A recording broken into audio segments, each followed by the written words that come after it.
The 17 News at Sunrise podcast is brought to you by Clinica Sierra Vista. Welcome back to the 17 News at Sunrise podcast, where we share your news on your schedule. Working in the spirit of the Golden Empire, this is 17 News at Sunrise. Good morning to you here at 5 a.m. and thanks for waking up with us. I'm Maddie Jansen alongside Alex Fisher. This morning, a former local varsity basketball coach will find out how long he'll spend behind bars after being arrested last year for trying to meet a teen boy for sex. For the second time in less than 2 years, Fernando Pruneda will face a judge for sentencing related to sexual crimes against children. Pruneda was a basketball coach at McFarland High School. Court records show he was arrested in November following an online sting operation in which he planned to meet someone he believed was a 14-year-old boy for sex. Pruneda pleaded no contest to the 3 felonies stemming from that sting. In 2018, Pruneda was arrested after a freshman basketball player told authorities the coach pursued him for a sexual relationship and touched him inappropriately. That case was resolved in October 2020 when Pruneda pleaded no contest to the crimes and registered as a sex offender. Also in your court watch this morning, bail is being denied for a man accused of killing a baby in Lake Isabella. Officials say the 1-year-old was found dead at a home on Bernie Drive back in January. Ashley Safel and Jeffrey Solins are both charged with second-degree murder in connection to the child's death, among other charges. They were also charged with assault of child cruelty, resulting in death, I should say, and willful cruelty to the child. Those charges have since been dropped for Safel, but remain active for Solins. Solins' arraignment was postponed to next week. The man arrested following an officer-involved shooting in southwest Bakersfield earlier this week made his first appearance in court yesterday. Bakersfield police were called out to Aquamarine Peak Drive and Amazon Jane Street around 5:20 Monday morning for a report of a man with a rock trying to break into homes. The BPD says an officer shot at the suspect but missed. Police then used a taser to take him into custody. The suspect, 35-year-old Marciano Jimenez, pleaded not guilty yesterday to charges of assault with a deadly weapon upon a peace officer, resisting arrest, and vandalism. Jimenez's bail was set at $50,000, and he's due back in court August 29th. And the suspected gunman behind a shooting that left a woman dead and a man wounded pleaded not guilty to charges of first-degree murder yesterday.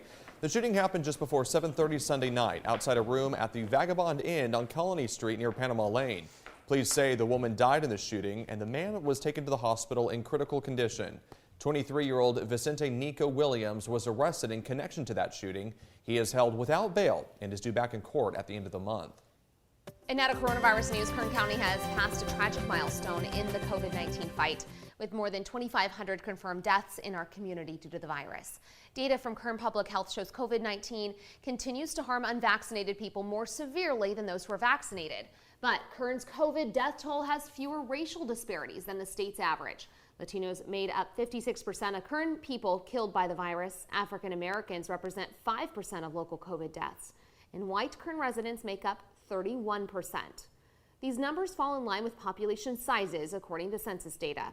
But local health experts say they still face unique challenges treating some communities of color, and more than 87% of people killed by the virus were not vaccinated. We do treat those in general who are, let's just say, underserved medically. A lot of folks have not had good preventive care, and so they tend to have more serious chronic medical conditions. Well, I don't think anyone at this point can say, if you get vaccinated, you won't get sick. That's just not true. The good news is that when you are vaccinated, you won't get a severe disease should you get infected. Dr. Golda says health officials plan to release vaccines specifically designed to fight Omicron variants of COVID as soon as this fall. Now to news from around the state, and Carmageddon Part 2 kicked off last night. Now you may remember not too long ago, all westbound lanes of the 210 freeway were closed in Irwindale. Well, now it's the eastbound lanes, and it could affect your travels down south. Until 5 o'clock Tuesday morning, all traffic will be diverted to the westbound lanes, which will be divided into 3 lanes in each direction. The $30 million renovation project will include major updates to the 50-year-old San Gabriel River Bridge. So try to avoid going down south if you can this weekend. If you are going down south, just allow yourself a little bit of extra time. Now, here is the good news, and hopefully we can see it with this Carmageddon, is usually people stay home. They avoid their plans of going outside because everyone wants to avoid this. And so what you see is just no one on the roads in Southern California to completely avoid any Now that you've said that, possibility. though, everyone's going to be like, oh, great, I can still make the drive. So again, just try to avoid the area it. if you can. But if you are headed down south, I know a lot of people go down south for the weekend. Try to avoid the area if you can. Yeah, we went last weekend. Really grateful we didn't pick this coming weekend. All right, your time now is 5:08, and the Kern County Sheriff's Office is adding 2 new uniform patch options later this year. A 9/11 patch will feature the Twin Towers, a flag in the shape of the Pentagon, and the number 93, an homage to one of the planes that crashed that day. KCSO deputies, detention deputies, and sheriff's aides can begin wearing the patches on September 10th. A breast cancer awareness patch will also be available during the month of October. KCSO says the patches raise awareness for causes important to the department. The so-called quail fire burning near Castaic broke out yesterday just after 6 p.m. and quickly grew to 5 acres, or about 50 acres, I should say. LA County fire crews brought in water-dropping helicopters fighting those flames as they came within 250 yards of the Castaic animal shelter.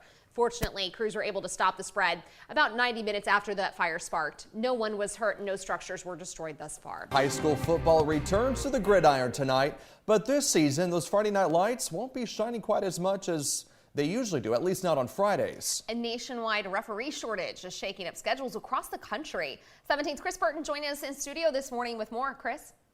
Well, Alex, Maddie, in years past, tonight probably wouldn't be the first night of the football season, but with fewer and fewer referees, there just aren't enough crews to go around.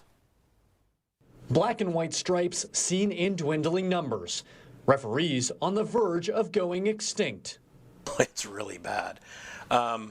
So I've done this job, this is my 13th year in this position, and this is the worst it's ever been. It's the same story across the country. More referees are walking away from the sidelines, and fewer are coming in to take their place. Sports across the board are suffering. We had baseball games last year that didn't have officials on the freshman level. The Kern County Officials Association has struggled to entice young referees in particular to join the profession. As the temperature in the stands heats up, literally and figuratively, Instructional Director Brian Landis says newcomers are intimidated. People will say, I don't want to be yelled at, and that sort of stress. This football season, the shortage will force several games a week to be played on Thursday nights, which officials say impacts the atmosphere. No one wants to do it, not even the officials. And the physical and mental health of referees and players who have to wake up the morning after game night and go to school and work. But beyond this season and this school year, the downward trajectory isn't promising. I mean, just look at the numbers. So, 4 years ago they could field 13 crews, and Friday night they can only field 9. So, that's almost a, 30% cut in 4 years. Yeah. So you figure, if we get to the point where they can only field 8, it could be a problem. Yeah. Significant problem. The Kern County Officials Association has started a social media campaign and other outreach in hopes of reaching younger recruits. To learn more, call 808-3344 or visit kcoafootball.org. To Washington now, where calls are growing louder for the Justice Department to release the affidavit from the FBI search of former President Trump's Florida home.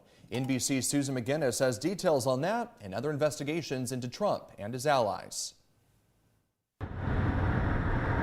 Today, a Florida judge decides whether to unseal the affidavit in the search of Donald Trump's Mar-a-Lago property. The highly sensitive document laying out why prosecutors believed evidence of a crime could be found there. The unsealing highly sought by Trump, Republicans, and some news media, but one the Justice Department says could jeopardize the investigation. Much of our work is by necessity conducted out of the public eye. Nearly 2 weeks after the search, agents still sifting through the huge volume of documents. Also today, Trump Organization CFO Alan Weisselberg expected to plead guilty to participating in a long-running tax scheme at the company. Justice is on the move. We're seeing that. It's not only at the Department of Justice, it's in Georgia, it's clearly in the state of New York, and now in the Manhattan District Attorney's Office with the president's former CFO offering testimony against the president. And Trump attorney Rudy Giuliani testified before an Atlanta grand jury, now a target in that probe into election interference in Georgia. It is clear that the count you have right now is false. Trump on social media again calling his phone conversation, asking Georgia Secretary of State Brad Raffensperger to find him votes, a perfect call. As Trump's legal troubles pile up, his grip on the GOP only tightening. Those who defy him risking revenge. Liz, you're fired. But were Trump to announce a presidential run, I'll make a decision in the coming months. Good morning, New Hampshire. It's altogether possible he'll run into them again. So bright and early.